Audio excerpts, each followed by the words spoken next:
beaucoup de sympathie chez les homosexuels au Sénégal. Eh bien Wally Seck boobu moo am problème la dernière fois évidemment il y a quelques jours 2-3 jours 72 heures def na benn speech jagleel ko Sénégalais yi quand il disait que ni dafa waat ni moom bokkul ci loolu et que jullit la ak xan eh ben ba pare doon murit Mouride pour pas dire Mouride c'est-à-dire j'en sais rien mais en tout cas Mouride la voilà donc ça fait que effectivement Wally Seck boobu moom la Walf ñëwaat tey jii nii waxaat ci moom par rapport à au fait que même Direct News aussi maître Djibril War aussi di ko défendre bu baax a baax parce que xamle na ni que jamono ji Thione Ballago Seck daf ko mës a consacrer ses plus beaux tubes donc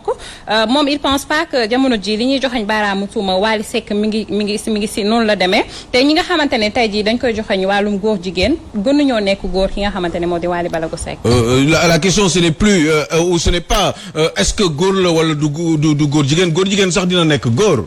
parce que lan mooy nekk góor finalement il suffit juste que say membre mu normal mu jaar yoon loolu mooy góor.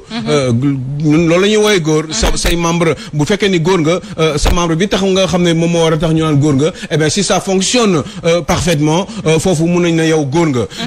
mun nga bañ a doon góor jigéen te bañ a doon góor. mun nga bañ a doon góor jigéen te doo doon góor. dëgg la. donc góor xaw ma fan ban entendement la ñu war a mën a am ci affaire bi une chose est sûre par rapport à ce qui a été dit par maître Djibril War moom mooy yërmande boobu ak sympathie bi sénégalais am ci Wally bu ñu déggee yenn yi daf leen di metti comme ni mu ko mettee comme ni mu ma mettee comme justement on a eu à le remarquer par rapport au fait que ni mu defoon fi benn espèce où en même temps aussi je voudrais bien qu'on m'amène du café parce que moi aussi je fais partie du peuple sénégalais mais surtout de l'équipe de petit-déj donc il me faudrait peut-être mon café donc forcément mon maître Djibril War j'aurais bien aimé aussi suy défendre Wally Seck mu défendre ko par rapport ak fait yi nga xam ne moo am mais c'est pas parce que Thione Ballago Seck lui avait consacré ay tubes yu mucc ayib rek loolu maître Djibril War loolu du wax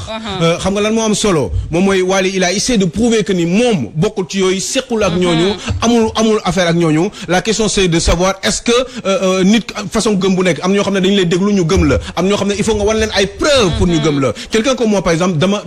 je suis un petit peu partagé entre les deux man nit bu waxee man pour parce que man lu ma wax sama àdduna moom laay def te lu mu wax loolu la donc Wally bu waxee man je pars du principe que li mu wax dëgg la mais comme moom c'est une personnalité c'est une célébrité dans ce pays war na gën mën a fësal teg ay firnde yu leer ni moom bokkul ci ñooñu sequl ak ñoom musul am affaire ak ñoom liñ koy yàq liñ koy taxé naan ko dafa seq ak ñoom parce que il y a beaucoup d'argent etc et que on remarque que Wally a beaucoup d'argent et que cet argent ne vient pas forcément de la musique parce que c'est d'une évidence que ni mënul jël xaalis bi yëpp ci musique loolu mënul nekk donc il a d'autres business alors moom moo war a prouver ni bu fekkee ne sama alal bi ma yor moom moo tax ngeen yaakaar ni man gars yi ñoo may jox xaalis parce que y a des jaloux parce que y a des gens qui ne comprennent pas tout simplement eh ben ce n'est pas vrai parce que man sama alal fii ak fii laa ko jëlee lii laa fay impôt lii laa wane yii ci business yi laa def moo tax ma am li ma am ni yëpp traçabilité yooyu bu ko Wally wane dina wane ni effectivement ni nekkul béréb boobu beneen mbir mi moom mooy Wally c'est que eh ben les gens des fois ils ne comprennent pas man nee naa leen bërki dem xaw ma dem salma fii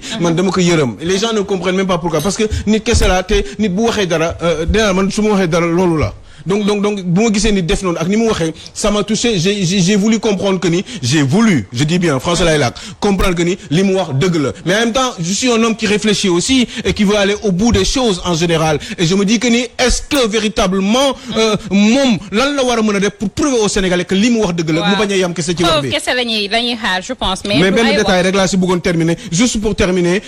parce que dama doon réfléchir je me suis dit mais dama xool benn texte su Karim Xurum Xax gis nga nit du kii nit matul may déglu Karim Xurum Xax li mu wax mooy Abdou Karim Gueye eh bien mais loolu daf ma tilté quoi et franchement presque ay fajar gi la 4 heures laa ko dégg muy wax loolu parce que dama ñëw rek tombé ci noonu quand j'étais en train de fouiller des choses sur sama net bi alors donc du coup bi ma xoolee ma dégg mu ne mais Wally pourquoi bi sàmm si jikko yi di def rassemblement contre l'homosexuel Wally avait l'occasion fii wane au peuple sénégalais et au monde entier def son speech wax ko en français en wolof et en anglais taxaw foofu wax dëgg yàlla ne man ànduma ci homosexuel dama ñëw fii pour combattre homosexuel